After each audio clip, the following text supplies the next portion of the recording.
नमस्ते जी। आर्य Bharat YouTube channel पर आप सबका स्वागत है। विषय आज हमारा राधा के ऊपर ही रहेगा। जैसा कि आपने पढ़ ही लिया होगा कि राधा का कृष्ण को शाप, यह ब्रह्मवैवर्त पुराण की एक झूठी कहानी है, कल्पना है। जैसे कि पहले भी हम काफ़ी बता चुके हैं, उसी से हम एक और चीज़ आज आपको स्पष्ट कर देना चाहते हैं।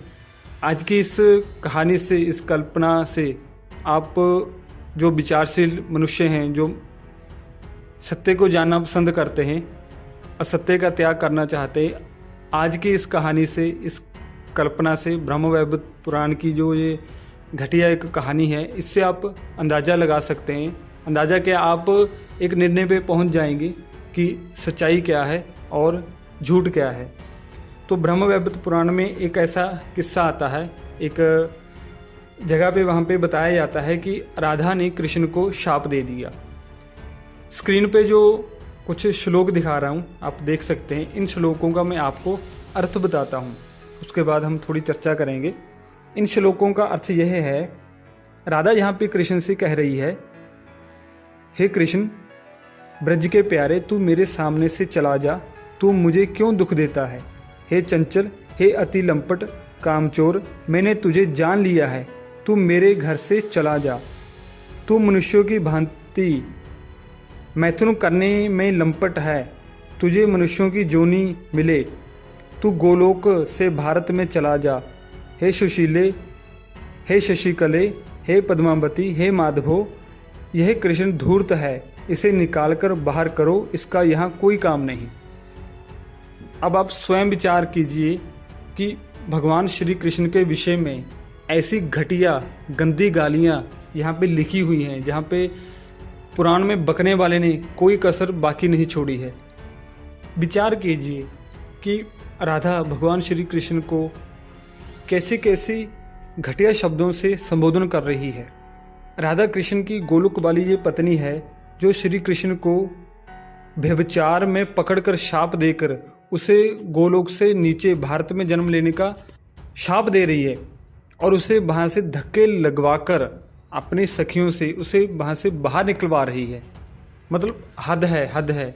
जो लोग ऐसी ऐसी घटिया कहानियों पे विश्वास करते हैं, उनकी घटिया मानसिकता का अंदाज़ा आप लगा सकते हैं कि जहाँ पे महापुरुषों तक को नहीं बख्शा जा रहा, तो बाकियों की तो बात ही क्या है। अब आप सोच रहे होंगे कि राधा ने कृष्ण को शाप दिया क्यों। उसका मैं आपको कारण बताता हूँ।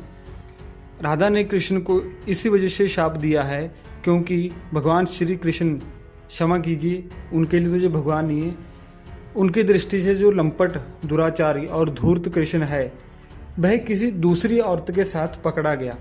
राधा ने उसको रंगे हाथों से पकड़ लिया किसी दूसरी औरत के साथ और उस कृष्ण को धरती पर भारत में जन्म लेने का शाप दिया।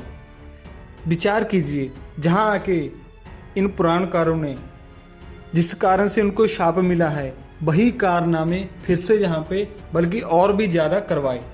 जहाँ पर उनकी 16,108 रानियाँ बनवा दी और प्रत्येक से 10-10 बच्चे भी पैदा करवा दिए। मतलब जिस कारण से वो धरती पे आए, शाप भोगना पड़ा, यहाँ पर भी आके वो नहीं माने और खुलेआम व्यभिचार करते रहे। मतलब कहाँ तक आप महापुरुषों के चरित्र को गिराओगे। एक तरफ तो आप उनको भगवान ईश्वर मान के उनकी पूजा आराधना प्रार्थना करते हो और दूसरी तरफ उनके साथ ऐसे ऐसे किस्से, कहानियाँ, घटिया गंदे मानसिकता वाली चीज़ें उनके साथ जोड़कर उनका अपमान करने में कोई कसर नहीं छोड़ रहे हो। मतलब आप लोगों को कहीं नरक में जगह मिलेगी? कभी आपने ये सोचा है?